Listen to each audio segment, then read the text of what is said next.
There we go. All sports, all plays. All sports, all plays. All sports, all plays. 365, we making a plays. You talking the game, get you through the days. We're high in the court, the dime in the lane. Variety topics, living the same. All presentation, sports information. In the airways, taking the nation. All sport, all plays, like working your faces. Grace up the field, so tie the laces. All sports, all plays.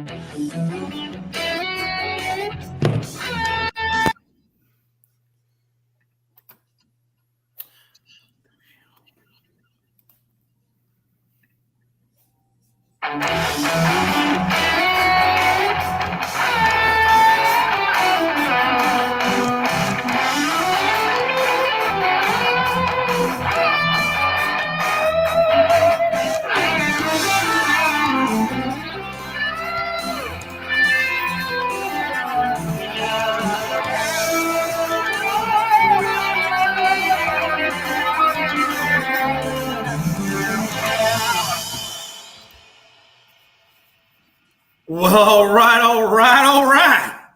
What a hell of a day to start off the talking sports on Unscripted with my boy Logan Landers, my boy Gonzo Gonzales. Guys, I'm going to tell you something. Like I was telling you in pregame, I'm going to tell the whole world out there. It is life is crazy. Life is crazy. You can do a million things and get nothing accomplished. At the same time, get a damn fender bender and be like, what the hell? And today is one of those days, Logan and Gonzo. Today is one of those days. But you know what? It's all right. I'm going to take it out on this show. We're going to have a good time talking sports. I'm going to lift my spirits, and we are just going to have an amazing, amazing time because there is a lot going on in the sports world. Let's be honest. There is a lot going on. Gonzo, say what's up to the people. Hey, what's up, everybody? How everybody doing? How you guys doing, Jay and Logan? Logan, what's up, baby? Say what's up to the people. I'm doing good, Gonzo. Other than putting a brand new rear dent in my side quarter panel. Other than that, I'm doing good. Didn't get home in time to join you guys Saturday night. But hey, we know you had a good time at the indie show. Tonight. Hey, I'm Logan, doing good. How's your day, Logan? You doing good? I'm doing good, man. What did I tell y'all on Saturday? What did I tell you, Jay? I said that we're going to have to change the topics. We're going to have to just be pretty vague because the sports world – in the last, 2 days since 2-3 days since our last show, there's been a million free agent signings. We're trying to cover a few of them. And, man, it's been crazy with all the trades, the free agent signings, and everything going on in just the world of sports, man. It's been a wild couple of days, and it's going to keep continuing until all these seasons start again.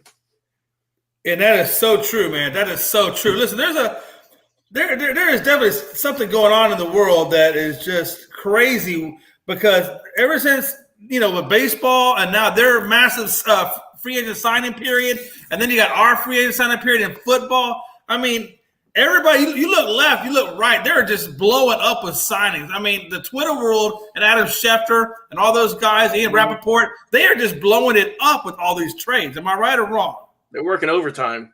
This is where they get paid the big bucks, Jay, to break all this news. Yeah, exactly. Hey, that's exactly what it is. Yep. All right, let's go ahead and get into the first topic, folks. We're gonna go ahead and get into this bad boy, and let's talk about Brady announces on Twitter he's coming back, folks. And I quote Tom Brady: "These past 2 months, I realized my place is still on the field and not in the stands." Yeah, no shit. That time will come, but it's not now. Exactly. I love my teammates and I love my supportive family. I bet you do. They make it all possible. I'm coming back for my 23rd season in Tampa. Unfinished business. I really don't know what LFG means. Let's fucking go, I guess, maybe? I don't know. Yeah. I'm going to guess wait, that's what he's saying. Brady's back. Let me ask you a question. Did anybody really think he was gone? Gonzo, did you really think he was gone? He wasn't coming back? I figured he would come back, but I didn't think it would be this year. I thought he might take a season off and then try to come back next year and get out of Tampa. I was surprised that he came back this year, just a couple months after he said he was done. But it's going to help the Bucs a lot because you're going to be able to get some of these guys to stay at a cheaper contract and get some free agents to come in at cheaper just to play with Brady because they're going to think right. they win that Super Bowl. And that's the thing, right? I mean, I think if I'm Bruce Arians, I'm probably going from massively depressed and being an alcoholic to probably being highly, highly, highly excited and smoking a blunt. Logan, what do you think? What do you think Arians is going through right now that his boy is coming back for another season and life is looking up again? He might be making another spot next to that other Super Bowl ring he's got right about now. He might be ordering a second case for it soon, the way it's looking. I mean, I don't think really a lot of us thought he would stay retired for good. He's only retired for 40 or 60 days, not long at all. There's been a lot happen in that time, but it's like, man, he really is going to come back and torment the entire sports world. One more season. I got to think this might be it. The wife might drag him off the field at this point. And God, all this stuff, man, all the stuff I saw on Twitter is like, well, Rodgers and the wife got into one fight, and now he decided to come back, or the kids need help with homework, and that was it. He's coming back to football. It's just been absolute crazy stuff going on. I'm glad he's back, though, but I feel so bad for the poor guy. The day before this was announced, guys, he bought the last touchdown ball ever thrown by Tom Brady for over $500,000. Yeah. Oh, that poor guy had to wake up and just start immediately crying. I hope he would the value of that ball because oh my God, I wouldn't know what to do. Gonzo, Gonzo, I got a question. Do you think he went back to the people he bought it from? I'm assuming he had to buy it from an auction house or something of that nature, correct? Do you think he goes back to the auction house and says, "Hey, listen, I don't know if you do it like Walmart, but can I get a return on this?" Yeah, I need my money back. Hey, do y'all take exchanges? I would hope. I know Jalen Ramsey. He's like, thank God. He's like, I'm not going to be the last one he burnt. Exactly. He probably tried to go get some kind of a refund, but I guarantee that auction house, I'm sure it's no return. They're already cashing their money. Hey, I have a feeling somebody out there is looking for his house right now so they can start egging the hell out of it. And that ball's worth nothing now. I mean, it's worth a little something, but it's not worth nothing compared to what it would have been. Oh no, it's not, because once he throws that first touchdown pass, that other ball is pointless. It's no more than any other ball that he's thrown at that point. So let me ask you this question. Melanie said Tom Brady should be the one that does the refunding to that guy. That would be a light Tuesday for him with that money. And nothing for him. That would be a light. That would be a light. Hey, do you want to be on the show? I'll get you a microphone. Sometimes I miss the show. She says sometimes she misses the show. She just misses Logan. That's what it is. She just has a love affair with Logan now. Me and Frankie, not much, Jay. It's that beautiful hairline that you have that I don't have anymore. That's what she fell in love with.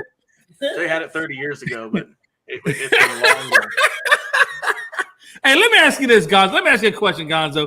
Do you think that when Tom Brady sat back in his chair after all the dust had settled, after all the fanfare and all the limelight went away, and his name is no longer at ESPN every other day, and Face is not out there, and he's not out there throwing the ball, do you think he just sat back and said, you know what? This is bullshit. I need to be doing something. I need to be throwing a ball. I can't do this. I'm too young to be just sitting back doing nothing.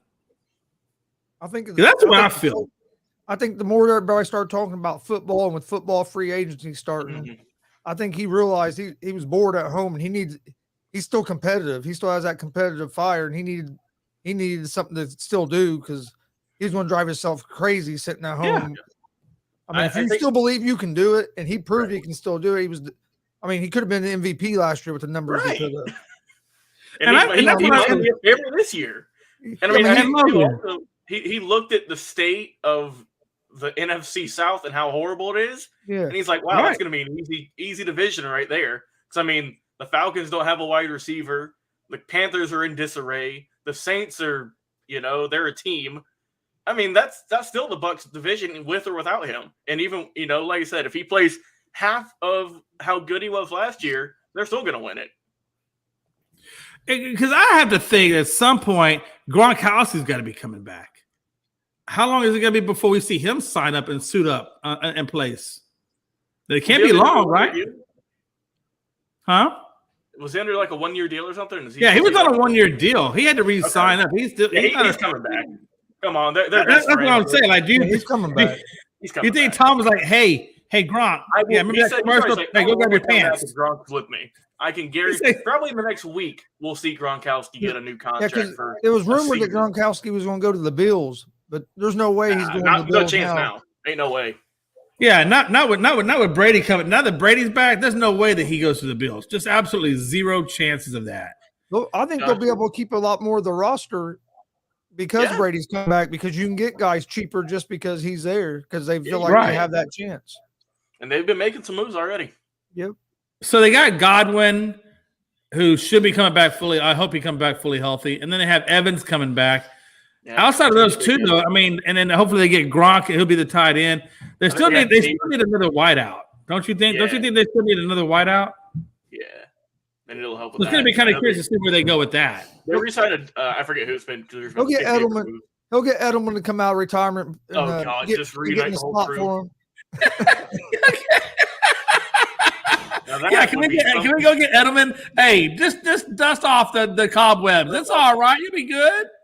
Yeah, just do what do what Edelman or what Weddle did. Do what he did, and just come back for a season. Man, do you think that? Has Cole Beasley signed with anybody? Nah, I don't think so. No. That's a good one, Gonzo. That's a good one, because you know what? Hey, they could pick him up dirt cheap, and that'd be one hell of a slot receiver for you. So then you have Godwin, and it would have Godwin and Evans on the outers. Have Beasley doing the slot, and then you got tight end for Gronkowski, and then of course you got Fournette, and you'd be set. That's all you really need. That's pretty good. All right, I like it. Hey, they no doubt in my mind the Bucs are winning this division this year. Like I said, with or without them, I think they're just the better team on paper. It is what it is.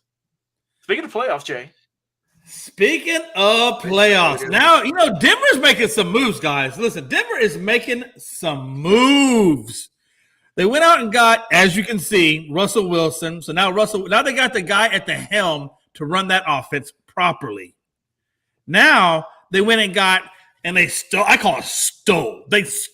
Randall Gregory from the Cowboys, and now they got their edge rusher to replace what Von Miller left when he departed to go to the Rams. So now they got their edge rusher now. And Gregory he's only 31, and he's still hyped up. What do you guys think? I really think that this team, maybe one or two more spot fills on offense, just give them maybe like another, maybe I would say maybe another target, maybe to go along with Judy, maybe one more target. I don't know. What do y'all think? I think they're going to be a good team, and I think they're going to be competing to get in the playoffs. The only thing that scares me about them getting in the playoffs is their division. Yeah. The AFC West is stacked. And then the NFC, you only have maybe 3 or 4 teams that you actually think maybe are going to could go all the way. AFC is a little deeper in teams, so that last playoff spot could be a little harder to get. I mean, in that division they're in with the quarterbacks, with Herbert and Mahomes, and depending on what Vegas does, if they keep Carr or if they decide to move on from him. So I agree with you. I like the moves they've made. I do like the moves they made. They even got him a new defensive tackle too, in DJ Jones. Oh yeah, that's right. That's right. Yeah. And Logan, let me ask you this specifically, Logan. So the defense for the Broncos was already a hell of a good defense. We know that. We know they had a good defense. Then you go and you throw in, a guy like Russell Wilson on the offensive side, which should take some of the pressure off of the defense now, because now you got a quarterback and they don't have to be on the field nearly as long as what they would have been. So now you're probably going to have a little more rested defense at that. And then you throw a guy like Randall Gregory into the mix, who's a hell of a good rusher. What do you make of how far do you think this defense and this offense can carry them going up against the likes of a Patrick Mahomes, going up against the likes of who else is out there? That's what I can think. Herbert. Yeah, you got Herbert. And we all know what the Chargers put a hell of a good team too. We know what they did with Khalil Mack. We know what they did with J.C. Jackson and so forth. Like, how do you think the Broncos were in last place? I believe it was last year. Am I correct, or second to last? Division, I think so. Yeah. So, where do you see this team going, given the defense and the offense additions that they've added on to it? How far do you think that carries them? Well, like Chris said, I mean, 3 of the 4 teams in the West last year made the playoffs. And, I mean, the Raiders and Chargers were battling it out for that wild card spot. So, I mean, that just shows how tough that division is alone, let alone the entire AFC. And, I mean, I like the additions they made. It's just going to see how they're going to do with chemistry because they've got a lot of new players. They're still looking for an owner, I'm pretty sure. Oh, yeah. Oh, that's true. That's true. They've got a lot going on in Denver. I mean, I like the moves they've made so far. Like we said, they got Russ. They got DJ from the Niners. They also got Josie Jewell. And then offensive tackle Calvin Anderson. So, I mean, that's just a few guys they've got. I mean, I'm sure they're going to pick up some more. But I like the moves they made. Like I said, the defense is already pretty solid. And if you just add some more weapons on offense, like you say, you got Russ. They might pick up a receiver or something in the draft. You never know. And I think they'll be in good running. I think they're going to compete. It's just like we just said, it's just tough to tell if they're a lock for the playoffs just because they're in probably the toughest division in football. Just with the amount of talent all those teams got. So it's gonna be tough, but it's gonna be fun to watch though. Gonzo, I got a question for you, man. Given given everything that Logan has just said, and given the additions that we talked about, how much more attractive does this team now look to prospective buyers? Oh, a lot more. Mm-hmm. Just getting Russell Wilson, I think made it where they're going to get more free agents than what they used to by getting Russell Wilson there. But like you said, with that defense they have, and now you have a quarterback, I think it's a place that, especially your older free agents, that their time to try to get a ring might be closing in on them. Absolutely. Denver could be a place that they would go thinking that they would have that shot. Last question for you, Logan, in terms of the Denver Broncos before we move on. So based on what we talked about with Gonzo and what I just said about the prospective buyers when it comes to the Broncos, the rumor was they were worth about $4 billion is what they were projecting them at. Do you think now that they've done the additions that number is going to go a lot higher and maybe possibly a bidding war will come in between parties? Because we already know that Robert Smith is out there with his group. We also know that Elway has his group out there. Do you think that we get into a bidding war and the price goes much higher than $4 billion? I think so, just because they're in a lot better position now than they were in 2 weeks ago even. Right. So, I mean, obviously that with all these additions you're making, the revenue is going to go up. You're going to get more fans watching. And I think that's just going to keep driving that price for who's going to be the next owner just up even more.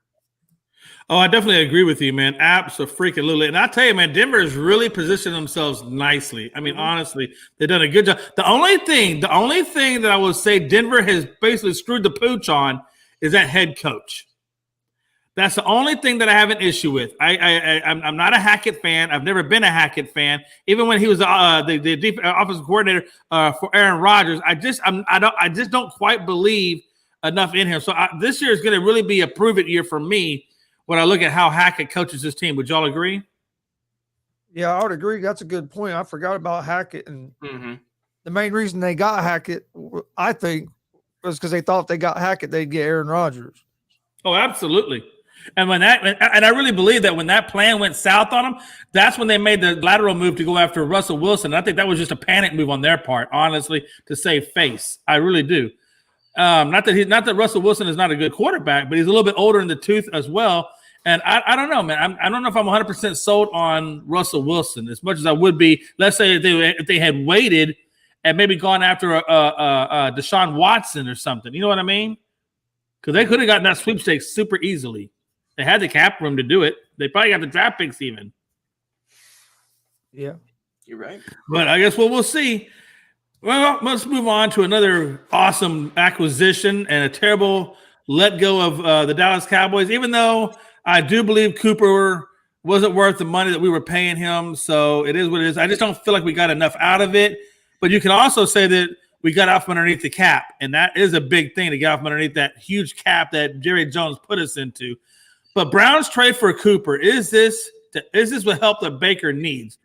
And I'm going to answer this couple of questions. Number one, is do the Browns really believe in Baker at this point? Because we all know that they put in trade, or they are at least looking at acquiring Deshaun Watson via trade. And so that kind of tells me that they are not completely sold on Baker anymore if they're looking at bringing in Deshaun Watson. So with that being said, if they don't get Deshaun Watson, then they're going to have to go back. And listen, Baker is a passionate guy. He's passionate, and I believe that once Baker feels disgruntled about the way that they handled the situation, looking for other people instead of sticking with what they had, I think it's going to be really hard to repair that relationship, and they're going to have to repair that relationship in order for them to move forward. Would you guys agree with that? Actually, I think that's the other way, because if you think about it, Baker was a walk-on in college, had to walk on then went to Oklahoma and walked on there. Made himself a first-round pick. He's always done good when he's been the underdog or has that chip on his shoulder. So maybe this right here, where because I think Deshaun Watson actually met with the Browns earlier today. So I think if they don't get Watson, maybe him seeing the Browns looking for someone else, maybe that'll be that chip on his shoulder that he needs to get him back to playing at a little bit higher level like he was in college. I agree with that. Logan, do you think that Amari Cooper is the answer for what Baker needs? And let me ask you a question. This is a two-pronged question for you, Logan. Mm-hmm. Number one, do you think the Browns should have held on to Jarvis Landry and paired him up with Amari Cooper to help out Baker? Or do you think that Amari Cooper is the answer, or Amari Cooper is not the answer no matter what you pair with him? How do you feel about this whole situation? I mean, Cooper is going to be your number one guy, right? He's the guy that you're going to look at for who's going to be leading your team in yards, touchdowns. Because, I mean, their wide receiver room isn't that stacked right now, honestly. Like I said, they got rid of Landry. I'm looking at their roster. I don't know how many of these guys are still signed. They've got Ryan Switzer, Anthony Schwartz, Donovan Peoples-Jones, Rashard Higgins, and Jamarcus Bradley. Those are your wide receivers. Damn, it sounds like the Colts wide receiver core. I was about to say, it's a bunch of guys who, if you don't like, you don't really know. So, I mean, I don't think this is the total help he needs. I mean, he might need some more O-line help. Pair that with obviously some more wide receivers besides Cooper, because he's good. Like I said, he's good. But you need more than that. You really do. Because he's just going to get double-teamed half the majority of the time. Exactly. Yes. Did they move on from Landry because of cap issues? Because I see this more as a lateral move than I do an upgrade. I don't think. Yeah, it isn't. I would agree with that. Acquisition. It's about you pretty much get the same player. Honestly, I would think. It made more sense to me if you could have kept Landry and brought Cooper in. Yeah, exactly. Because you know what? Here's the deal. Michael Gallup sang Cooper's praises 20 ways from Sunday because Gallup got more catches because, like you said, they were double teaming Cooper. It took the pressure off of Gallup, and Gallup was able to do what Gallup did, and so was CeeDee Lamb for that fact, and Dalton Schultz. I mean, I think having a player like Cooper takes pressure off the other guys, and as long as those guys make their catches, then your team is going to accelerate. And I think when you pair him up with a Baker Mayfield, I think he's going to, like you said, he's going to get double teamed, and there's not that other guy. I just don't look at the Browns offense, and I just don't think there's another wideout that is going to step up and take the lead. How do you feel about that? I don't see it either. Unless they sign someone else, I don't see any of these guys that they've got right now taking that next big step. What I'm afraid is going to happen? What I'm afraid is going to happen is that the Browns are going to get Deshaun Watson, and the Colts are going to end up with Baker Mayfield. He said, trying to add the stat guy here, but for some reason it's not letting me add the stat guy. I don't know what it is, Jay. Oh, there he is. There we go. What's going on, man? I think my computer is just going at absolute slow speed. Did I kick him out? No, I didn't. We can see him bright and clear. Okay, good. Stat guy. Here's the deal, stat guy. So we're talking about Amari Cooper. Is he what Baker Mayfield needs? How do you feel about that? Because me personally, I was saying that they should have kept Jarvis Landry, paired him up with Cooper, and that would have been a perfect 1-2 punch because then you couldn't double team you can't double team Jarvis Landry if you're already double teaming Amari Cooper. What do you think about this whole situation? I mean, Cooper's certainly going to help Baker Mayfield, but it's not going to do him any good without a secondary receiver. So that's why I think you could see a guy like Allen Robinson end up in Cleveland. You get Allen Robinson and pair him with Amari Cooper. It's kind of a different side of things than what Beckham and Landry gave Cleveland over those years. You have more of a do-everything receiver in Amari Cooper, and then more of a possession receiver and a jump ball receiver in Allen Robinson. And we've seen a lot of Mayfield's passes that sometimes flutter. So if you're going to throw a fluttering ball, you're going to want to put that in Robinson's direction to go up and go get it. But if they don't go and get anybody else, adding Cooper's not going to do anything for Cleveland because, like you said, they can just double and triple team him. And who else is Mayfield going to go to outside of David and Njoku? Let me ask you this one more question real quick. So let's say they went out and got, let's say, Cole Beasley. Probably pick up Cole Beasley dirt cheap. Wouldn't cost you all that much at all. And he's a hell of a good, dependable slot receiver. And then, do you think that maybe something like that would help out Amari Cooper as well? I think they could, but if you don't have a secondary receiver on the outside, it's not going to do much for Cleveland. Right. I agree with that. So do you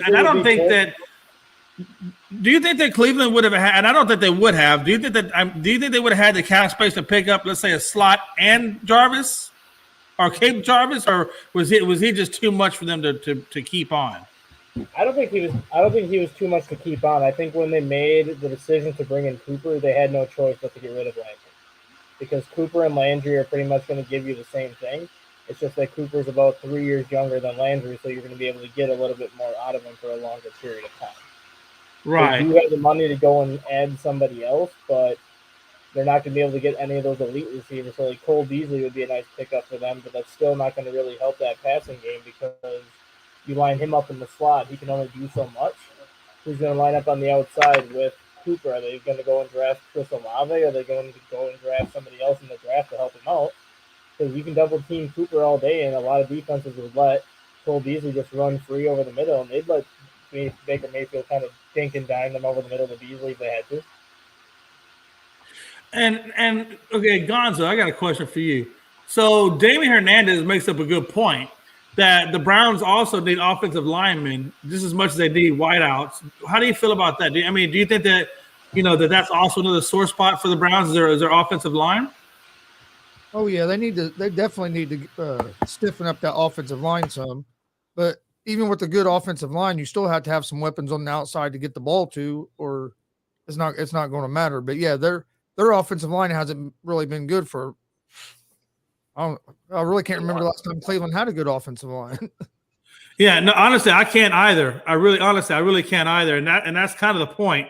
All right, we're going to segue into our next topic real quick, and that is Kaepernick and Lockett team up for workout. Let's do it, bro. Is a quotation from Kaepernick. Oh, no, that was quotation from Lockett to Kaepernick. Let me ask you a question.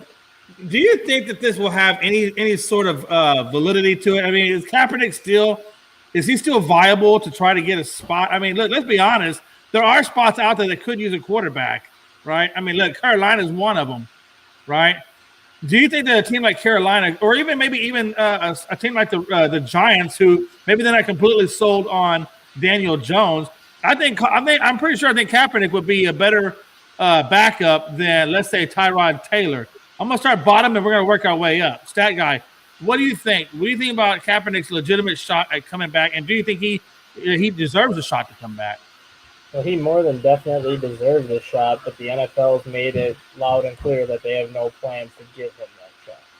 No matter how good his workouts are, no matter how good he performs, no matter who he works out with, the NFL's made it clear that they don't want him back in this league, otherwise he would have been back in the league by now. You look at a lot of the backup quarterbacks that were in the NFL the last couple of years. Yeah, you mean to tell me absolutely. that Kaepernick wasn't better than half of those backup quarterbacks? And you could argue that he was even better than some starters. I mean, Taylor Heineke had a good run with Washington, but you could argue that Kaepernick has got similar traits to Heineke, just at a more advanced level. And if those guys are getting jobs to stick in this league, how is Kaepernick not having a chance to get back to the NFL? Oh, absolutely. Absolutely. The NFL wanted to make an example out of him, and now that they made that example out of him, they're not going to let him back in. So based on that, do you think that basically Goodell has kind of talked to the owners and saying, hey, we're not having this guy back in? I mean, obviously he's not going to admit that, but do you think that there have been conversations like, hey, we're not letting this guy in and don't even think about trying to bring him in? We're going to make it look like we're trying to bring him in, but we're really not. Do you think that that is a plausible scenario? I think you had that conversation without having that conversation. Obviously, Exactly. I agree with you. I agree with you. Yeah, obviously, if you're not even willing to go watch his workout, if you're not even willing to hear him out about the points that he's had to make over the last several years, if you're not willing to give him a chance to sign even a veteran's minimum contract, you don't have to have that conversation with the owners. The owners are basically seeing it at that point that you don't want him in this league, and if you don't want him, no one's going to basically have the balls to go sign him to kind of go against him. I totally agree with everything you just said. Logan, my question for you is this about the topic is based on kind of what Stat Guy was talking about. You know, there are let's just say lesser skilled backups in the league than Colin Kaepernick. I'll just throw one out there just for the hell of it. Dwayne Haskins. I don't know how the hell he has a job over Kaepernick. Mason Rudolph. I think Kaepernick's better than Mason Rudolph. You know, and there's probably a handful more even than there's that. That's just two that kind of come to my mind that I think that Kaepernick's probably better than. So do you think that he, like what he's saying, that he is just straight up being blackballed and that's the reason why he's not in the league? No matter how many workouts he does, it's just not going to matter? Yeah, I think that he would have been signed by now if he was going to be back. I mean, also a backup who just got paid for 2 more years that no one's heard of forever. Brian Hoyer, right? Like, yeah. You know, he's just kind of always around. But no, he definitely is better than, like you said, a bunch of the backups, maybe in a couple of starters, right? I mean, you can even look at Pittsburgh. Is he about the same on par at Mitchell Trubisky? Look at a couple of years ago, you know? Right. I'm just saying. But right. I think that what was it, like a year or 2 ago? I don't think that Colin did himself any favor either, because let's not forget, right? The NFL said, hey, we're going to give you a workout with, I think, at the Falcons Stadium with all this high-tech receivers and equipment, make it look good, all of that. And he refused. Instead, he went to, I think it was a high school field with some random high school receivers, and I don't think no one showed up. So that might have been kind of the final blow. You know, I think he deserves a shot in the league, but I mean, we've seen this headline multiple times now of him working out with receivers, and I feel like something would have happened by now because he's just getting older day by day. I absolutely agree with you. And Gonzo, I guess my last question before we move on, the last question I have about this is, let's be honest. And the reason why I picked you last is because look where the Colts are right now. You just got rid of Carson Wentz. You really don't have anybody that you can say is, yes, this is our starting quarterback right now. And I guess maybe they're trying to make a Deshaun Watson move. I don't know. But would you be happy to take on a guy like, you know, Colin Kaepernick and give him a shot at the position? I wouldn't be mad if they gave him a look and see what he can still do. I mean, because he hasn't played for 4 or 5 years now. Exactly. So exactly. I'd like to see what he looked like, and if they feel like he could play, yes. Because I mean, like I said, I think the Colts are going to end up probably with Mariota, and I'd definitely would rather have Kaepernick than Mariota. But I agree. I don't think he's going to get back in the league, because if he was going to get back in the league, he'd already been. And kind of like Logan said, that workout that they put together for him, and then he didn't come because something to do with the release form they wanted him to sign. But I think that was kind of like the last straw, where that was might have been his last chance to get in. And as far as being a backup, I don't think their team will bring him in as a backup, because they know it's going to be a lot of news around it, and they don't want all the talk to be about their backup quarterback. But I'd love to see him get a shot somewhere, but I think there's been too much time lapsed where he's not going to get a shot. Yeah, I agree with you. You can look at Minnesota and Detroit as a perfect example. You mean to tell me that Sean Mannion and Tim Boyle are both better than Colin Kaepernick? Yeah, no. No. I would not say that at all. I can't get this for whatever reason. My computer's not working right to get this quote by Damien up there. But if y'all can see it, we thought. Oh, did you see it out there? The one by the question? Do you think? Okay, maybe my team's just not working right. I don't know. It's acting weird. But anyway, yeah, I just think that and the thing about it is too is I think they can pick him up pretty cheap too. Honestly, you can get Kaepernick I guarantee you get Kaepernick at the vet minimum. and give him just give him a look-see. Give him a 1-year vet minimum deal, and he'll gladly sign it. I'm sure he just the chance to prove it in camp. You're on teammates and keep playing ball. I just think it's crazy with all the things that have gone on in the NFL in terms of drunk driving, killing people because you can't control your speed of your car, to possibly molest or raping women, but then obviously that was criminally thrown out. But still, the stigma of it is there. Look at all the things that have gone on in sports, and we're really blackballing a guy because he took a knee. Listen, I don't agree with it. I don't agree with that whole taking the knee thing. But do I think that deserves to be blackballed? No. I really don't think it deserves to be black. Not to this level. Maybe 1 year you could, okay, whatever. But then once you get past the hoopla of it all, let the man back in the damn league. It's not that damn serious. The sad part is the XFL or anybody didn't even give him a chance. Right. Yeah. No one did. That's even the worst part about it. If he would have went to the XFL and showed that he could still play, that would have been his door back into the NFL. But the fact that they didn't even give him a chance is bad. No, I totally agree with what Stat Guy said. And the fact that they didn't even give him a chance, and so for what I understand, Stat Guy is basically saying that, they basically have blackballed him even in the XFL.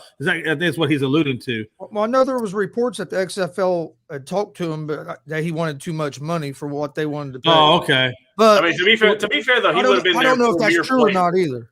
Yeah, if it is true, like I said, we're not 100% sure. If it is true, that would have gotten a lot of attention, a lot of eyeballs, and a lot more fans watching the product back when it was going around that first time, or second time technically. Yeah. And now we're getting geared up for the third. Well, I think it would have still been around the second time if it wouldn't been for the pandemic. Exactly. Yeah, that would have been still going. He said, "Yeah, Kaepernick is way better than."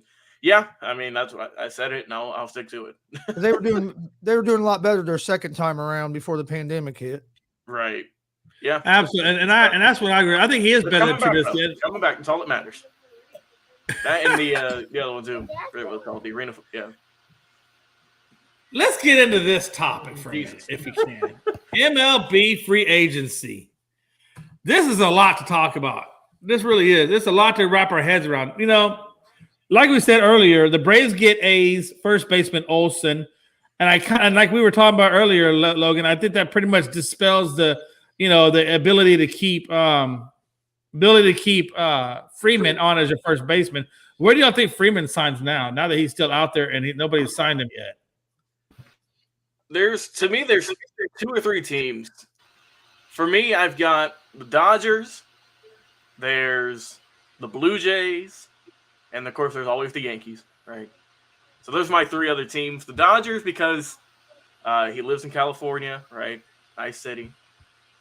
The Blue Jays, he's Canadian, right? He did play for the Canadian World Baseball Classic. And the Yankees just because they're probably going to get the most money. But if I had to guess, there's also reports of I think the Rays and a couple other teams looking at him. But I think I don't see the Rays paying that much money for any player. Right. So if I think that he winds up with the Dodgers, just because I think they're in more need of a first baseman. Because the Blue Jays, you could have Guerrero. The Yankees have Rizzo. I know you could. So I think that probably the Dodgers would be the best bet. But I'm not upset too. It does suck because Freeman's been there for a long time, over 10 years. But you get Olsen, who had pretty much an identical season to him last season, younger, and you just signed him to a long-term extension. So you're basically. I know the accolades aren't all there and whatnot, but he is probably one of the best defending first basemen in the league. As long as a very solid power hitter. So I'm cool with. I think it's kind of a lateral move. Honestly, I get the whole Freeman's got an MVP and everything, but I found some numbers real quick, Jay. I was doing some research while I was talking. We have some stats here, and I know you're gonna like this one, Stat Guy. No, nobody's like the stats guy. The stats guy's research is literally in his brain.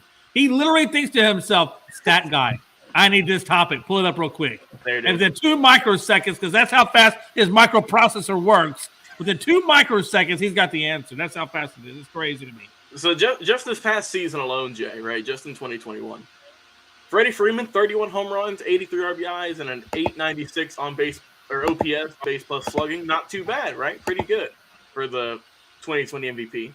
Matt Olson in 2021, 39 home runs, 111 RBIs, and a 911 OPS. So, I mean, statistically, he was better. Younger. I like the move, but I mean, my God, there's been probably 200 signings in just the last couple of days, man. It's been crazy. Yeah. I'm curious though, Stat Guy, where do you think Freeman winds up at? A big reason for Freeman's low RBI total was with Ronald Acuna Jr. being hurt. So anytime Freddie Freeman came up and hit a home run, it was a solo shot because nobody was on base in front of him. I think he still ends up in Atlanta, honestly. And Really? You're going to keep both of them? The reason why I say that is the NL has a DH. You could easily bring Freeman back on a 3-year deal and kind of swap him and Olsen out. One guy at first, one guy at DH, and keep him fresh for the whole year. Because if he didn't sign a long-term deal with the Dodgers, whether the contract was offered to him or not, there's really not too many teams at this point that need a long-term first baseman that's 32 years old. So I don't see him getting that long-term deal unless it comes from the Dodgers. But I could easily see him still remaining in Atlanta on a short 3-year deal somewhere in that 70 to 80 million range. And just kind of plug him as a DH and kind of swap him and Olsen out every now and then. See, the only thing that I think that I would love for that to happen, that'd be amazing. But let's not forget, Marcell Ozuna is coming back this year. After what That's true. Last year, he's still under contract. He would probably go to left because they're losing Josh Peterson and Eddie Rosario. So they are losing 2 of their outfielders that might lose in the playoffs. They gave up a lot of prospects for him, though. They gave up a lot of their prospects. Gonzo, what do you think about Freeman? Where do you think Freeman winds up going? Do you think he stays with Atlanta like that guy is saying, or do you think he moves on to another team? I think he's going to end up with the Dodgers. Mm-hmm. They need a first baseman. I think they'll end up figuring out a deal to get him there. I'd like to see him back in Atlanta because Let me talk about Carlos Correa for a minute, if we can. Yeah, I want to talk about Carlos Correa. I mean, because he obviously he turned down the Astros offer, so that's off the table now. Then but reportedly though I guess he has interest from the Cubs, and they're probably interested in signing him. Who do y'all think winds up landing Carlos Correa's services? Gonzo, I'll go first, and then Landon, you wrap that one up. The stat guy's probably taking care of something. So, Gonzo, where do you think Carlos Correa winds up? I think he's going to end up back with the Astros. They're going to make him a new contract offer, and I think he'll end up taking that deal and staying with the Astros. I mean, if he wants another ring, that would be his best bet because I don't think the Cubs are going to get him a ring anytime soon. No, the Cubs are basically in rebuild mode after they. Exactly. That's what I'm thinking. Or like Logan, where do you have?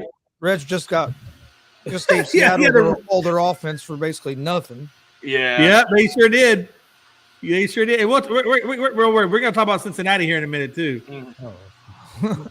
Yeah, Logan, where do you have Carlos Correa going? I think I'm leaning towards him going back to going back with the Astros. But I mean, man, there's a few good teams out there that might still need a shortstop, like you said. Seattle, right? They lost their big guy. I mean, who wouldn't want him? I know, like you mentioned the Cubs, right? The Cubs picked up Simmons, so that's not going to happen unless you swap one of them, which I don't think. But I don't know. I'm kind of still leaning more towards the Astros, honestly, because there hasn't been a whole lot of chatter. I mean, obviously they said the Yankees, right? Because I mean, why not? I feel like they would have gotten a deal done by now. So I don't know. I'm kind of leaning towards him going back to your Astros, Jim. I just got a feeling. And in all honesty, I wouldn't mind having him back because, like I said, what I like about Carlos Correa is his defense. He's a hell of a good shortstop. He really, honestly, is a great shortstop, and that's where I really feel like the Astros could use his. I mean, he has a good bat. Don't get me wrong, his bat is good, but his defense is just amazing. Stat guy, where do you have Carlos Correa going? It depends on what kind of deal he wants.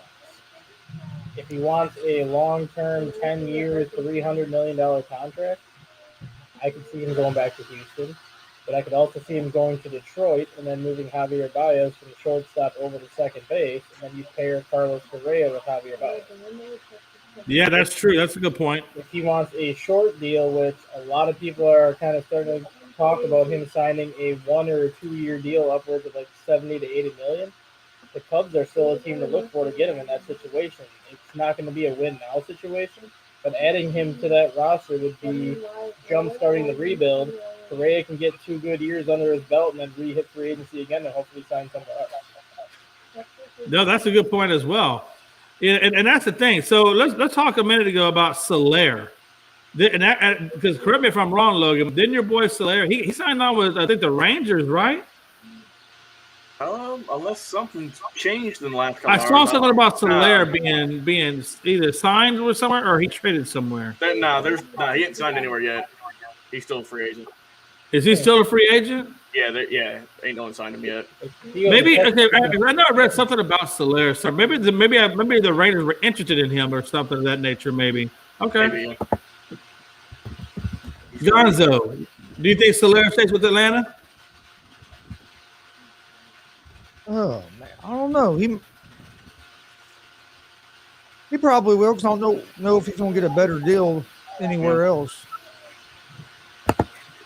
So let's talk about Sonny Gray for a minute. Hey, stat guy. So Sonny Gray basically has moved to the Twins from the Reds. How do you see Sonny Gray playing with the Twins versus how he played with the Reds? Do you think that was a good acquisition by them? I'm happy because it helps the Cubs out because the Cubs couldn't hit Sonny Gray to save their life. But in terms of him going to the American League, he had success in the American League, but he did not have success against the American League Central.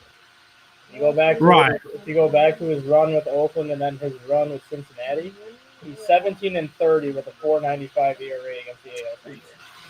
That's not a division you want to be in now, where you're facing all these teams nearly 50% of your season. So unless he can beat the AL Central, it's not going to be a good pickup for the Twins. Outside the fact that he's a veteran pitcher who's going to give you 6-7 innings for a start. So then we talk. So Logan, how do you feel about Sonny Gray signing with the Twins? I mean, I feel like it's a decent move. Obviously, like Chris said earlier, the Reds are going in the complete rebuild mode. They've absolutely killed their roster. I mean, they have a whole lot of cap space, but what are you going to do with it, right? You're trading away all of your decent players for not too much. But yes, I think the Reds are going to go in rebuild mode. The Twins last year, let me see their record real quick. Yeah, so the Twins were 73-89 last year. Not that good. So I mean, I feel like it's not going to help them out a whole lot, just because they still need a couple of pieces. But I mean, like we mentioned before, whenever Sonny was with Oakland, he was really good. Then he went over to a couple other teams and he kind of fell off. But I feel like you can maybe still get a decent bit out of him. Not as a number one starter or anything, but maybe it's like a lower, like 3, 4, 5 starter. I feel like that's where he'd probably suit better at. He's not that elite pitching talent that he was earlier in his career, but it is what it is. Also, I see Frankie's in the chat, Jay. I don't know if you see that. I didn't see. I see it right there. It just pulled up on me. I know you. Hey, I know you were happy, Frankie, that you got Josh Donaldson. Their new. Yeah, we're getting ready to get this Josh Donaldson here in just 1 second. I had one question for Gonzo real fast, and that was on the Giants. They signed Carlos Rodon to 2 years, $44 million. That's worth about $22 million a year. Does he get them into the World Series? I don't know if he'll get him into the World Series or not, but he definitely is. I mean, he's definitely going to help them. Right.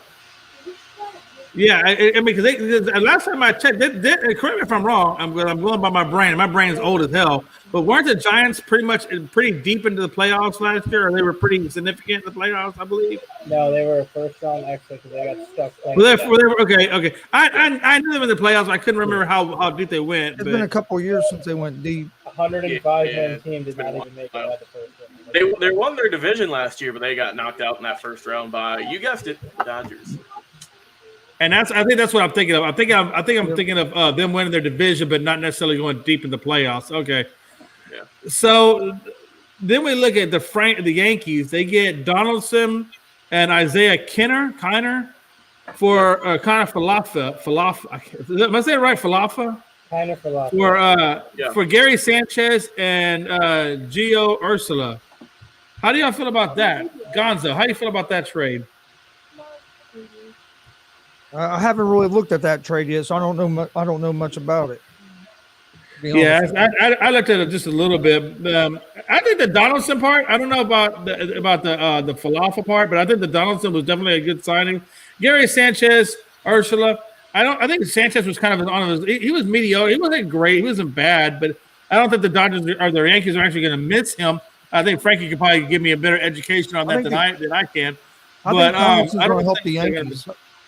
Yeah, absolutely, and that's kind of what I'm thinking. Is I think Donaldson. I think his offense will help the Yankees, and I think that's kind of where they were. I think that's what they're thinking as well. Stat guy, you're the stat guy. What do you think about this trade? Josh Donaldson has always been known as a power hitter who's also a doubles hitter, but he's not going to be a doubles hitter in New York because they have such a short left field porch that the guy can probably tee off for 35 to 40 home runs just at Yankee Stadium alone. Right. The one that I think benefits us the most is Gary Sanchez. There was a time when Gary Sanchez was the fastest catcher in MLB history to 100 home runs. So when he first came into the league, the guy was slugging left and right and was considered the next big thing until he fell off. Well, he's going to Texas, which is a launching pad. So if Gary Sanchez is going to figure things out, it's going to be in Texas where it's a launching pad, so like home run derby style, home runs on a game in, game out basis. So he could actually be considered for comeback player of the year depending on how he does. And so if I understand you correctly, you're basically saying the Yankees are going to hurt from his catching experience with the pitchers, correct? Yeah. And I believe that. I absolutely believe that. There's certain things that you just can't measure quantitatively, and I think it's the ability to get the most out of your starting pitchers or even your relief pitchers. And the catchers are the ones that do that. And I think that's a position, or at least a characteristic of a position that often gets overlooked, is how well that helps your team. And he also ranks in the top 5 in pitch frame. And that's something that you can't coach. And now you're taking that away from the Yankee staff and plugging in the guy with minimal experience. Not only does he got to learn these pitchers, but he's got to be a better framer than Sanchez, which is not going to be easy to do. Oh, absolutely. Logan, how do you feel about Gary Sanchez, what Stat Guy said? Do you think they're going to miss him a lot more than what they're gaining in Donaldson in terms of what he's talking about, pitch count and things of that nature? Yeah, they're going to miss him because, I mean, their current catchers now, I mean, they got Ben Rover in the trade. I mean, he didn't do much last year, batted under 200. And then they also have Kyle Higashio, or however you say it. He also hit under 200. So, I mean, you have really no hitting at your catcher. I mean, I know those aren't your guys who normally hit high, but, I mean, you got to do better than 200. So they were going to hurt with that. Like I said, they got Donaldson, former MVP and everything. I don't like him being clean-shaven. That just looks wrong. I need to hear that today, Chris. But, I mean, also, too, with them getting Falafa, he's a former Gold Glove winner. Let's not forget, he won it in 2020. So, I mean, they're getting some more outfield depth there. And, I mean, of course, you know, we knew that the Yankees were going to make a big move. They always do. I know Frankie's happy about it. He thinks Donaldson's going to hit 40 home runs to go back to 2016 days or whatever. But I think it's a good move for both the Yankees and for the Twins, who were kind of in that, you know, I wouldn't say they're completely rebuilding, because I said their record last year. But I think it does help. They're getting both Gio and Gary. That's going to help them rebuild a lot quicker than if they hadn't made this trade. Plus, I mean, Donaldson was probably going to be gone anyways. So, I mean, they did the best with what they got. Plus, he's not going to be around for a whole lot longer. He's older. So, it is what, you know, it fits well. All right, the last one we'll talk about real quick is I believe it was the Mets are getting Chris Bassett from the A's. How do you think that's going to affect the Mets? Gonzo. I think it's going to help the Mets. I'm looking up a little bit more about it real quick as well. All right, I'm going to come back to you. Yes. Logan, Chris Bassett, what you think for the Mets? It's going to help him out, man. He was a solid pitcher for Oakland. Last year he had a 3.15 ERA, 12-4 record. And I mean, he's always been pretty solid. And I mean, that's what they need for New York, man. They need some more help with their pitching. And he's gonna slide in real nice with them. He's pretty young, right? He's 33. Been around the league for a little while. But yeah, I mean, it's your typical every year or two of Oakland getting a good player and saying, hey, you know what we're gonna do? We're gonna trade you for some prospects and then rinse and repeat. That's how it's been for years. Come on. Because I kind of see, like, they're going to pair him up with DeGrom, and DeGrom is just a hell of a pitcher, man. And that's going to just make that rotation that much more fierce. Stat guy, what do you think about them bringing in Chris Bassett? Well, Bassett's being brought in to replace Marcus Stroman. Yeah. Basically go right into the number 3 in the rotation because you have DeGrom and Scherzer as your 1 and 2. The Mets got bigger fish to fry at this point because Jacob DeGrom has informed the Mets that he's opting out of his contract after this year.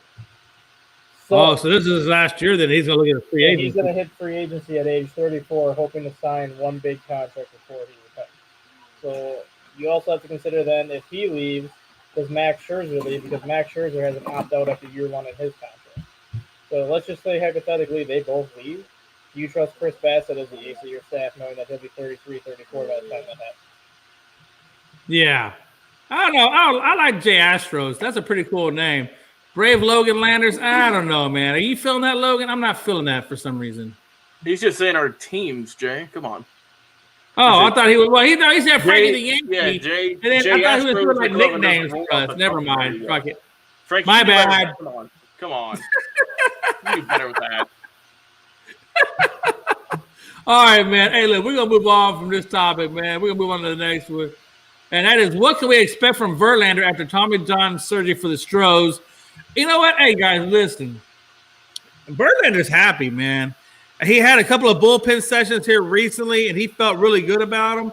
And I think he feels like his arm is going to be doing well. I think his velocity will be there. His control, he felt like it was going to be there, according to a couple of interviews I read on him.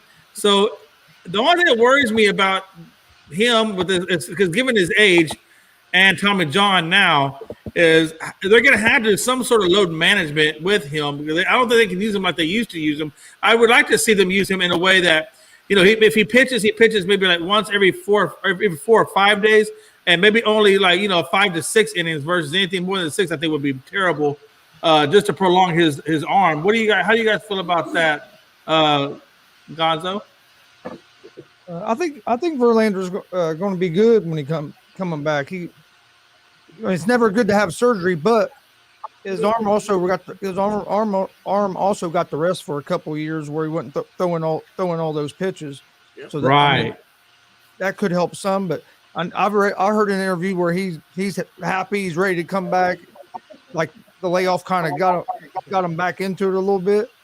So I look for him to if he can stay healthy, I think he's gonna have a good season. Logan, what do you think about Verlander, brother? I think he's gonna have a solid season. Like that, he's always been a good pitcher. I mean, there's a reason he's been in the league for as long as he has. 1 MVPs, right? 1 Cy Young's, everything. I mean, he's always been very good. And I think we'll see, Jay, because like you said, I can see where both you and Chris are coming from, saying that he might go all out this year. And also, just depending on how he does, they might have to put an innings cap or just, you know, take him out a little bit earlier than usual, just because he is almost 40. Like you said, his arm is rested, but the arm's had a lot of miles on it too. So I still think he'll be a very good pitcher. He has always proven to be one. So I'm not worried about him having an awful season, giving up, you know, a bunch of home runs. I don't see that happening. I just think that he's too experienced of a pitcher to do that. And I'm not reading Frankie Cruz Jr.'s comment out loud because I'm not going to speak that into existence. I'm going to leave that one right there where it's at. y'all can read it for your damn selves. That guy, how do you feel about Verlander? You think he'll make another 1 or 2 years competitively, or do you think he's going to basically just fade out into the wind? Justin Verlander will win Comeback Player of the Year and finish first in the AL for Cy Young voting. That's what I'm talking about, stat guy. Speak that into existence. Say it with your chest. Torn ACLs and Tommy John surgery are the new thing. They're not what they once were. They're so common now. Everybody gets them that chances are you actually come back better and healthier after you have that surgery. Granted, Verlander's now 37 going on 38, so it's going to be a little bit more difficult. He's going on 48. Look at when John Lackey came back from his second Tommy John surgery when he got to the Cubs. John Lackey was pitching the best he pitched in a long time after that second Tommy John. Oh, absolutely. I agree. What Verlander has going for him at this point, the MLB with that lockout has the condensed spring training right now. Every pitcher the first month and a half of the season is not going to go more than 4 innings. Because they're not going to be able to because they didn't have that regular spring training. So Verlander's workload is going to be able to be monitored those first 2 months while he not only builds up his arm strength, but kind of while he gets into that spring training rhythm that he typically would be in. So come June, they can turn him loose to give them 6 or 7 innings, and I'm not worried about him at all. You look at his first Tommy John, he came back better than he was after that first Tommy John. Right. And Frankie says he wants to see Verlander go up against Cole. Well, hey, you get your chance. Don't worry about it. I'm pretty sure that's going to happen at some point. You got all right, Tommy John surgery has got so good that you got parents that will try to find doctors to do Tommy John on their high school kids. Right. They don't even need it. Exactly. That's crazy. Are you serious? Yes. Parents are crazy, Jay. Yeah, that's pretty crazy. Getting surgery, you don't even need it. That's a new one I ain't never heard of. Will Kenny Pickett's hand size make him drop in the draft? And I'm going to come out and emphatically say no. I'm going to say no, but I will say this. He does have small hands. His hands are about 8.5 inches. Smaller than any quarterback that's played in the NFL. The average size in the NFL, but if you want to know, is 9 inches. So he's about half an inch smaller than the average size. But I will say this. He's got the most 300 games, which is 16, and 400-yard games, which is 5, in Pitt's school history. So I will say that for him. He's 32-17 as a starter. And if you want to know what you think about him, Joe Burrow's hand size was 9 inches. And I believe, if I'm not mistaken, Aaron Rodgers' hands are right about 10.5 inches. So that kind of gives you an idea of hand size. But I think, some people would say, well, he won't have control over the ball with the small hands. It'll slip out of his hands or he'll fumble it or anything. I don't think so. I think as long as he takes care of the ball, then he'll be fine. Gonzo, thoughts? I don't think it's going to be a big deal. I mean, at the beginning of the draft last year, they were talking about the same thing with Joe Burrow about his hands measuring small, and that's when Burrow came out and made his comment about he wasn't going to be in the NFL because of his tiny little hands. If a guy can throw a football, I don't think it matters the size of his hand. Well, like you said, just take care of the ball. I think he'll be all right. So Anthony Price says, I have a question for the stat guy about the NFL. Hey, stat guy, just put your question in the comments, man, and I'll get that answer for you. Damian Hernandez, my comments aren't working. That's why I'm going to read these. Damian Hernandez says, what the F, Bears signed a damn kicker. Well, Who they signed? It is what it is. Frankie says, we really talking about hand size, Jay? Laugh out loud. Is this your topic, Jay? Yes, Frankie. Say something about it. If you say something about it, come on the show and tell it to my face. And there's another comment about Frankie, but I can't read it, so we'll have to wait and see when that pops up a little higher. Hey, make more comments on Frankie's comment. We'll go higher so I can read it. He said typical J topics. He said, yeah, exactly. Typical J topics. Okay, well, it is what it is. Leave me alone, Frankie, or come on the show and correct me. You know what, Frankie? No, you know what I want you to do? Go to the damn document. Put your questions in there, your topics in there, and then we ain't got any problems, Frankie. I'm going to leave that one there. Stat guy. Yeah. Stat guy. You tell me about this man's hands. Is this 8.5-inch hand size, is it really going to make a damn difference for him? I mean, can he throw the football? That should Apparently be all that so. matters. If the guy can throw the football, if the guy is accurate, and can he make plays, that should be all that matters. Oh. It doesn't matter the size of your hand as long as you can make a play. And the quarterback talent in this year's class compared to last year's class is not where it was. But Kenny Pickett is the most talented quarterback in this year's class. So he should go. Yeah. He should go first out of all those quarterbacks, regardless of his hand size. The only one that I can see possibly getting taken before him is Malik Willis, based on his athletic ability and the fact that maybe people think that he could be the next Lamar Jackson and do a lot of the things he does. But if you're just going based off of pure talent alone, Kenny Pickett should be the first quarterback taken. And David Hernandez says basically, hey, they signed a long snapper, not a kicker. We got you, man. Don't worry about it. Everybody makes mistakes, even Stat Guy, even though I don't think it's very often. I'm pretty sure Stat Guy probably only makes one, and that's when his computer mainframe goes down. But yeah. But yeah, and Logan, there's one. Hey, if you can read it, there's one on that one I can't read because I can't get my stupid thing. He said my topics are too fire for unscripted. Whatever, Frank. Whatever. Well, you know what, Jay? If Frankie doesn't want to comment, if he doesn't put topics in, You know who will? The viewers, Comment. the people watching us. They can That's put their right. topics in, and we will do it on the show. There you go. There's your plug for the night. That's the answer right there. Viewers, put in topics and tell Frankie to go F himself. Did Anthony ever send that question through yet? Huh? Anthony, what's your question, by the way? Put it in the comments. Yeah, Anthony. What is your question, Anthony? We got We'll Stat Guy take it probably in a for a minute. few more minutes. Stat Guy is very expensive, so hurry up with your question. We pay them by the minute. So, but yeah, my thoughts about hand size. I mean, I'm gonna call him 2 gloves thick. You can see in the photo there. He wears it for better grip. I mean, I don't think it's gonna be much of a difference. I mean, I know some people are like, "Man, his hands are so tiny." Who cares? Like, as long as a man can throw a football and throw it good, that's all that matters to me. If he can throw a spiral, if he can get a nice pass, whether it's short, intermediate, or deep, with good accuracy, I don't care if you have small hands or huge hands. I don't care. That's all I'm saying. I don't care if you have a thumb and 2 fingers if you can throw the ball. That's what I'm saying. Also, Anthony put his comment in there, Jay. He said, if a player is tagged, can they force a trade if they didn't sign it yet? I think you know where this is going. Wait, what is that question? Yeah, he said, if a player is tagged, I'm guessing franchise tagged, can they force a trade if they didn't sign it yet? I think you know where this is going, probably talking about the Cowboys situation. Yes and no. They can force the hand, but it's still up to the organization to make the I think it's my computer. Because even if the player refuses to play on the tag, it'll just be another Le'Veon Bell where they just don't play. Sit out The for the organization season. will be like, fine, then so.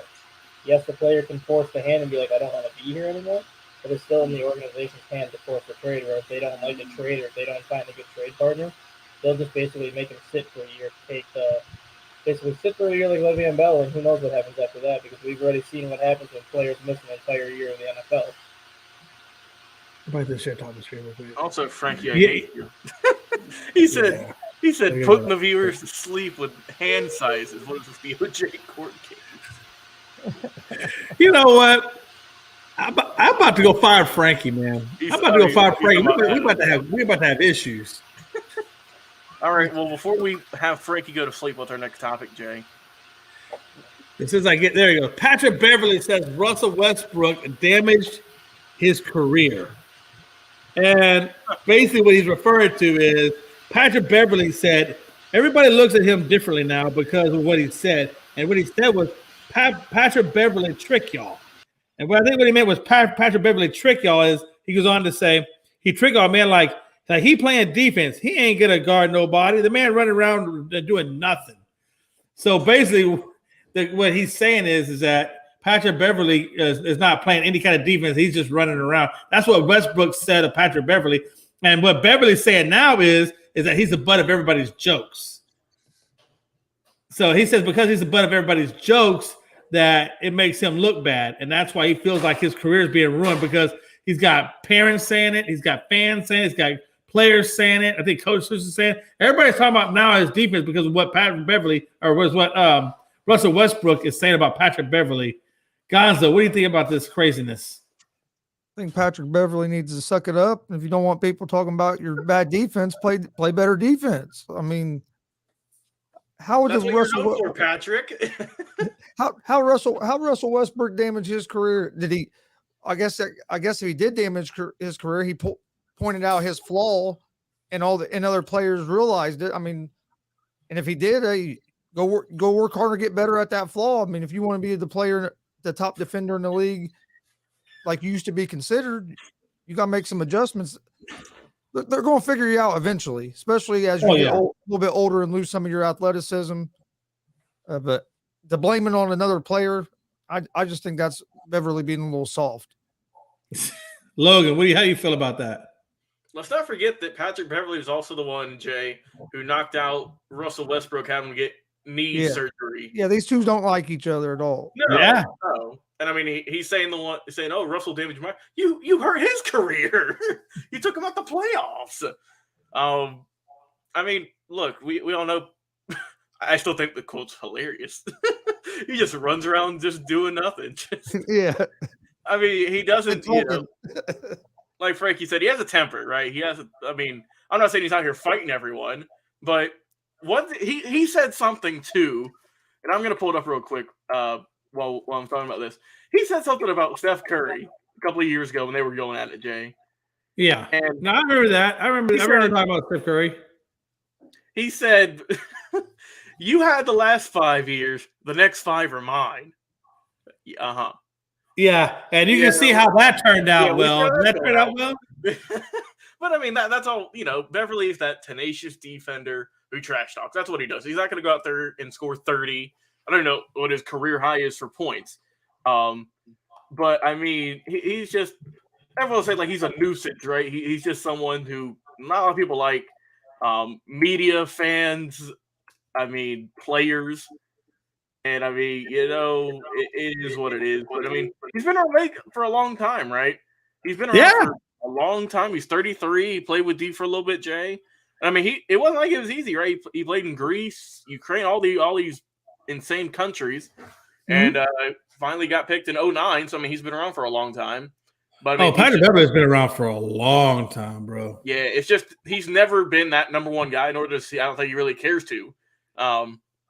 But yeah, he's that dude who's like the Marcus Morrises, who just is there to either initiate fights, start them, end them, and then just play a couple of defense and get some points. That's pretty much about what he's done. I don't think he damaged his career, though. I mean, I don't think so either. I think that's just him blowing it out of proportion, to be honest with you. So Davian said they signed Patrick Scales to a 1-year, $1.2 million with a $152,000 signing bonus and $1 million. I'm guessing that's the long snapper they signed for over $1 million. Yeah, that's the long snapper I think he's referring to. I hear $1 million and I don't think that's expensive anymore. Just because $1 million for most people is like what is it? That's like an incentive. That's like you reach $1 million if you get like 15 tackles for like a defensive lineman or something. So I don't think that really carries a lot of weight.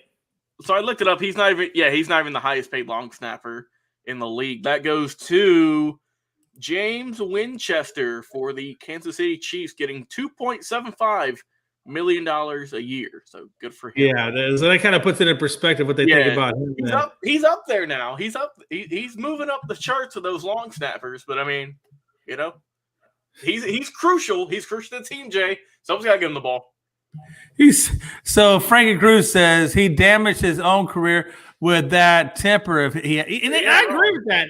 I agree with Frankie. He does have a temper and he does tend to lash out. So Frankie, you're not wrong when you say that. He says, "We talking football. Let's talk about playing the." I knew you were going to say that, Frankie. You know what? We're gonna leave that for Thursday. We're gonna spite you, and we're gonna leave that for Thursday. Thank you. So that way, Jay can have a whole soapbox about it. And I can't read a damn comment. What did he say about? What did he say? I would say it's up on. It's up on the screen. He said, "We're talking football. Let's talk about Gregory playing for the Cowboys fans."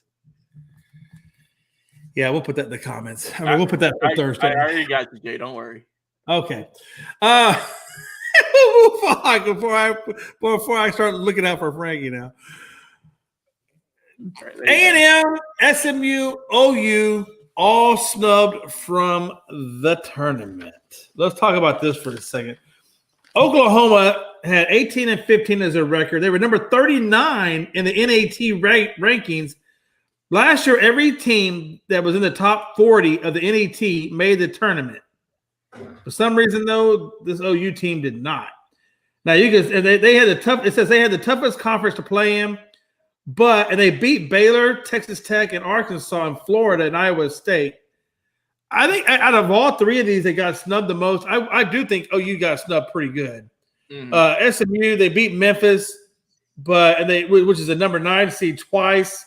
You can say the strength of the schedule is very weak at 103, which I think is kind of what got them. But they had a small team. I think their tallest player was like 6'5".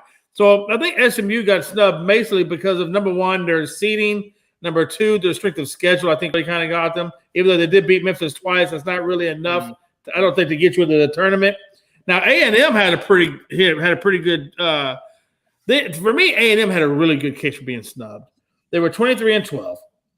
Not even the first team outside looking in, for crying out loud. 9-9 in the conference too. So I mean, they exactly they 9-9, and they were which is crazy. And then they had Dayton, OU, and SMU ahead of them. Are you kidding me? They got wins over Florida, Auburn, and Arkansas in the SEC tourney.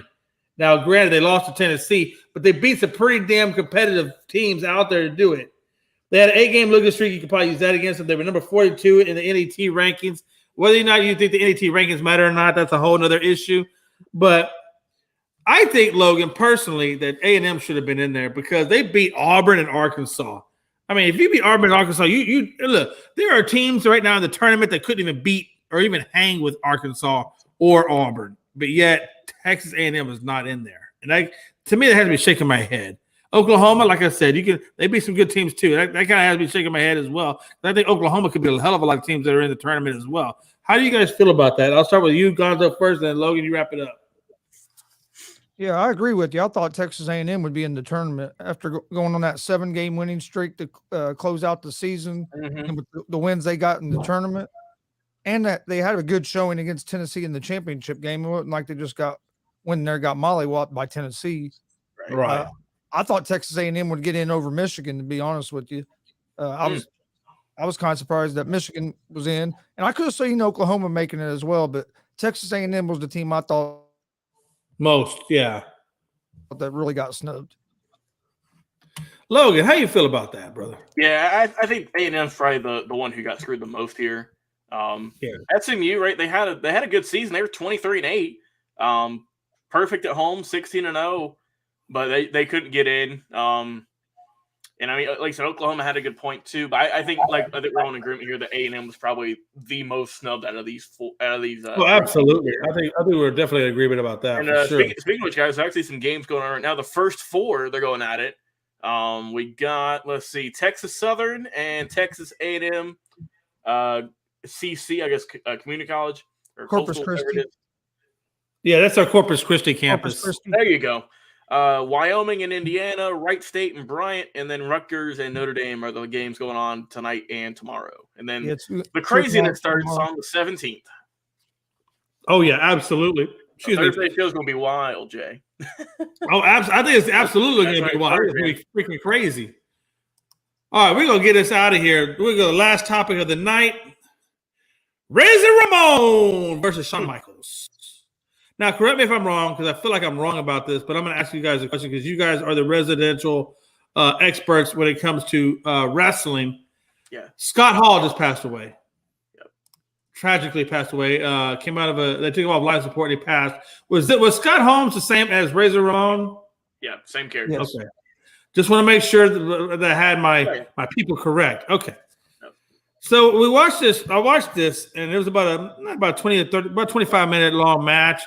Psycho Sid basically was waiting in the wings to see who would win, to find out who he was going to be going up against at the end of it all. Razor Ramon basically controlled most of the match at the beginning of it all. Razor got the ladder out to the ring. He was attacked by Michaels, but Michaels' leg got most of the beating by Razor Ramon. If you watch that, he was constantly going after the heart attack kid's legs, trying to take his knees out of it. And I think he did pretty well at doing that. But there was a couple of times when Shawn Michaels would get up to the top of the ring and fly down towards where Razor Ramon was on the ring floor, and he would miss them. And I think that kind of took him out of that a little bit as well. Both men tried to climb the ladder at once, and basically they started exchanging blows until they basically both fell off the damn ladder. And Razor Ramon pulls out of the ring a standby ladder, and that's when they both got on 2 ladders simultaneously and started going at it, which I thought was freaking crazy. And then I had both falls off the ladder, and Michaels jumps off for the minute. No, that was Michaels and Thomas Razor are out of the ring and Shawn Michaels grabbed the belt, come down off of there, and then Razor Ramon basically attacked him. But then after he attacked him, he shook his hand and said, hey, and then he kind of held up the belt with Shawn Michaels' hand holding the belt. And Shawn Michaels did take the victory, but Razor Ramon, I thought, put on a hell of a good match up against him in terms of intensity and grabbing the ladders, and what he did with the ladders I thought was pretty awesome. And the way that he controlled Shawn Michaels from the beginning of the match, I thought was pretty good. And the fact that I felt like for the most part of the match, Razor Ramon was winning it. And I think if the belt had not been attached to that lanyard up at the top, and if it would have just been a straight pinning match, I think he could have got him with the pin match. Gonzo, your thoughts? First of all, RIP to the bad guy.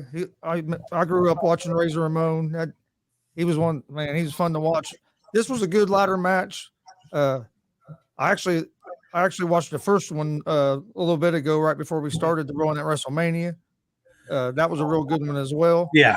Anytime that Razor Ramon and Shawn Michaels got together for a match, you knew it was going to be fireworks. They had a good chemistry together, and it's sad to see Razor be gone already because of everything he went through. For it to be a blood clot from a hip surgery to take him out, that would have been one of the last thing in the world you would have thought that would have took the bad guy out. So. Absolutely. And I'm telling you, he puts on a hell of a good show. I gotta be honest with you. I was watching Razor Ramon, and I just thought the guy was just electric. I thought Shawn Michaels also was very electric at the Heartbreak Kid, but I thought Razor Ramon put on a hell of a really good show. He made it cool to be the bad guy. Yeah. Yes, he did, and he had this weird like Italian persona. I felt like remember Jake the Snake Roberts? Remember that? Yep. Yeah. I felt like that snake that he had around his neck should have been around Razor Ramon's neck. He had the he had the tooth. Yeah. I just felt like he should have had a snake around his neck too. I felt like he had that vibe. But what did you think about the match, Logan? Yeah, like you said, every time Razor comes through the curtain, whether it's him or Scott Hall, right, whatever persona he's going for, you can just see everyone's looking at him. I mean, for God's sake, the outfits he's wore, they look ridiculous on anyone else but him. Like you mentioned, he got the toothpick gimmick thrown at everyone, the slick back hair except for the one dangling down sometimes. I mean, he was just cool, right? I mean, like you said, he played a Cuban character from Miami, even though he's a white guy. They said, everyone's like, oh, when we found out he was a white guy. He's like, did it change your facts? Like, no, he's still cool. He's like, who cares? But no, this is a good match. This is the second match they had. Like Chris said, they had the first one at WrestleMania 10. Real good match. We chose just do this one just because. Like you said, because they introduced the second ladder, which was never been done before at the time. Shawn Michaels hit the super kick, even though you can see he whiffed him by a mile. But they still had to figure all this out. The suplex spot earlier in the match, whenever Razor suplexed him to the outside, I thought Shawn was going to break his leg because he hit the he hit on the guardrail. Yeah, he hit the guardrail, and I'm like, oh, geez. And then the backdrop at the end, right, where Shawn backdropped him out, got the title. Shawn went for the big splash again that he hit at WrestleMania 10. He missed this time. And like you said, Jay, he worked his leg for 95% of the match, which, I mean, that's good. Okay. If you hurt the legs, it's hard to climb. And then, I don't know if you guys saw, but Shawn missed it at first. He went for the title, and it was too high up. And then whenever it went for a game, like, why is the title so much lower? Because they had to lower it for him. They put it up too high for him. So yeah, they had it pretty high up there. I mean, they had it. And that's why whenever Shawn missed it, you saw him slamming the ladder because he couldn't. He's like, I'm not that tall. Are you kidding me? And then this is one of the early ladder matches. Yeah. This one they're just getting them started. This was the third one ever. Yeah. In WWF, WWE. And now we're over 70 now. Now there's a whole pay-per-view based off ladder.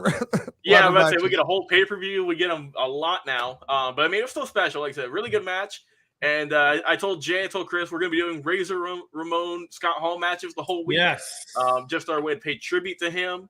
And like Chris said, man, it sucks to see him go. But I mean, 10 years ago, we thought he would have been gone, right? With all the stuff he's went through with alcohol, drugs, and everything going on. Glad he kicked that, went to DDP, and he helped turn his life around, man. Helped, probably save another 10 years on his life. But I mean, let's not forget too, right? He was like you said, he had the blood clot. They said that they're going to take him off the ventilator and everything. He lived for a couple more hours too. He kept going. He fought as much as he could, man. But yeah, it's just going to suck because I mean, you're going to see just in these 3 matches we're going to do this week, or at least these 2 more we got on Thursday and Saturday. Just how much the fans he was the first kind of cool bad guy, right? The one that you're not supposed to cheer for, but you have no choice to. Just because he just looks so good. And, he was a really good character, really good worker. Shame he never won the world title, though. He's one of those few wrestlers, Jay, that everyone loved that never got a chance for the world title in any kind of major promotion. But like I said, we're going to show you some good matches for him this week. Gonzo, let me ask you a question. You're a little bit older than Logan. Logan, you probably know this too, though. I mean, you know a lot about wrestling as well, though. I'm not saying you don't. Yeah, but I always thought a cool bad guy was the Freebirds. Yeah. Yep, they were back in the day. Yeah. You know what I'm saying? Like they were like the bad guys, but they made it cool. Right? Yeah, you're not wrong. Logan's like, hey, Gonzo, man, I'm gonna need those Freebird clips because I don't know what Jay's talking about. But with what you're saying about the Freebirds, that's how Razor Ramon was in his era. For that next generation, right? And they just yeah, exactly. I think it just gets a little bit better every generation. You know, right. I mean, it's crazy. Yeah, they all play off each other. They all see what the other one did, make it better, make their own tweaks, whatever to it. And I mean, because in the '90s, right, Razor was probably one of the top guys in wrestling. I was gonna say he made his name as Razor, and then when he went to WCW, that's when he used Scott Hall. Yeah, he couldn't use Razor no more. Wrestled for another 10+ years, right? Oh wow! Because they kept control of the name. Okay, I got you. Yeah, so they just that's crazy, man. You should have control of your own damn name. On WWE owns right to almost all those names. Do they own The Rock as well? Yeah. Oh yeah. Oh wow, that's crazy. They own Stone Cold, all of those names they own them. Oh, well, Vince McMahon, that's what makes him so good, man. I'm telling you, that's why he's rich. That's hey, you know what I'm saying? Hey, that's what makes Vince McMahon. Gonzo, before we get out of here, final thoughts, brother. Yeah, getting ready to watch this IU game. Hopefully, watch IU beat Wyoming. Hope. I don't think they should have been in the first four myself, but I know. Logan, final thoughts, brother. One more thing, dude. It sucked Saturday night. I was at that wrestling show, so I didn't get to watch. We just got there set up when IU and Purdue was IU and I was getting ready to win. And I have it on my phone as I'm setting up the equipment. I'm in the church, and that dude hit that 30-footer bank shot, and I hear it on the radio, and I bit down hooking up some microphones, and I said, "You got to be fucking kidding me! I'm in the middle of a church." Only Gonzo can go to a church and say the F-bomb. Calm down. But I was 1 second away from getting to see IU and Purdue live in the Big Ten championship game. Only Chris can get admonished by the chaplain. Senior in Bohannon, you would have been fine. Man. Logan, final thoughts, man. Hey, that's a hell of a final thought, though, Gonzo. Yeah. Only you can drop an F-bomb in church. Hey, Big Ten was going that championship game. That was a cool experience. That was the first time I'd ever went, and that place was rocking. No doubt. Logan, your final thoughts, bro. Yeah, final thoughts. I want to throw out the Frankie there. He said, "Rest in peace to my favorite childhood and NWO wrestler." So, like I said, we're gonna throw in some more Scott Hall Razor Ramon matches on Thursday and Saturday. Chris, you want to throw it in there? Frankie, whatever y'all want, we'll throw it in there, and we will watch it for him. Like I say, if you guys have any topics for the upcoming shows, I'll do a preview, Jay, for what we've got just jotted down for Thursday at the moment. This one's for you. The first one, Randy Gregory screws the Cowboys, and screws is in all caps. We got Adams tells the Packers he won't play on a franchise tag. Michael Gallup signs a 5-year deal with the Cowboys. Fernando Tatis could miss up to 3 months with a broken wrist. Don't drive motorcycles. Be safe, kids. He said some more NFL free agency recaps. Will the Lakers miss the playoffs? And some March Madness recap of that day. So if you're a Lakers fan, tune in. You want me to pick a match for Thursday? Yeah. We'll have you pick a match, Gonzo. We'll do that. That was the implied task, Gonzo. You didn't know that. You weren't reading between the lines. He was basically saying, "Hey, Gonzo, pick us a match out for Thursday, man." Okay. And then, hold on, we got a question from Damien real quick before we head out, Jay. He said, which of Damien Hernandez before we leave out? You always do this, Damien. Right before we're about to end the show, you always got a last minute question. I'm just saying. He said, which of the 3 teams that got the approval will Watson go to? I know the Saints, Carolina's in it. Yeah. They said the Falcons too. The Falcons are in it as well. You're right. Browns, I think the Browns. The Browns are in it. I think if I'm Deshaun Watson, and now listen, now this is if Cleveland has the draft picks, but if Cleveland has 3 first rounders, and I say he goes to the Browns, if they don't, it's going to come down to whoever can give the most to the Texans first of all. Okay, now Deshaun can turn it down because he does have no trade costs, but it's going to come down to the best team that has the best draft capital to offer the Texans is where he goes. I'm just going to be point blank and simple. So if the Saints have the best draft capital, then I think he goes to the Saints. It's really going to go down to who has the best draft capital in terms of where the Texans will even offer or entertain such a trade. So I don't know, man. I think it depends on what they have. I think the Browns are probably a good spot for him to go. I think Saints are a good spot. Carolina, they're all good spots. It just depends on who's going to have the best draft capital as to where he goes and if he approves it. Yeah, Frankie said he thinks he's going to go to the Falcons because he's from Georgia. Yeah, but does the Falcons have enough draft capital? But the thing is, if you're going to the Falcons, you're not going to a much better situation than what you're you really were not. in. You're really not. I mean, let's be real here. The Falcons ain't got nothing going on. I mean, Ridley screwed them over, and I mean, you got Kyle Pitts. That's nice.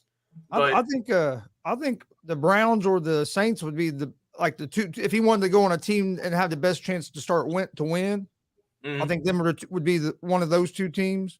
Because of the Browns, you got some weapons and you got a good. I think Stefanski's a pretty good coach, and with the Saints, you got weapons. I don't know how great of a head coach just Allen's going to be, but with that, if they still have some of the weapons they have and they could sign and get Watson, Saints could be a tough team. Yeah, I think so too.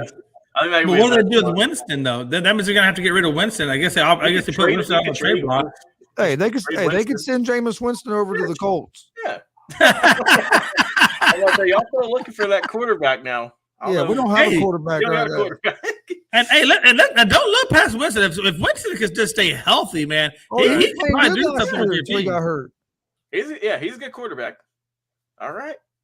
All right, folks. That is the end of our show. There's one more tweet here. I don't know who it's by. I can't see it. Can you see that, Logan? Yeah, he said Winston is a free agent. Yeah. And there you have it, folks. That is it in a nutshell from us here at Unscripted for tonight. Come back Thursday for the topics that Logan stated and maybe one or two more. And we will also have a wrestling match that Gonzo will be throwing in for us. It will feature Scott Hall.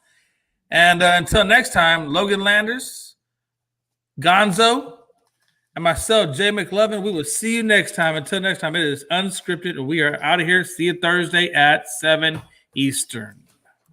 All sports, all plays. All sports, all plays.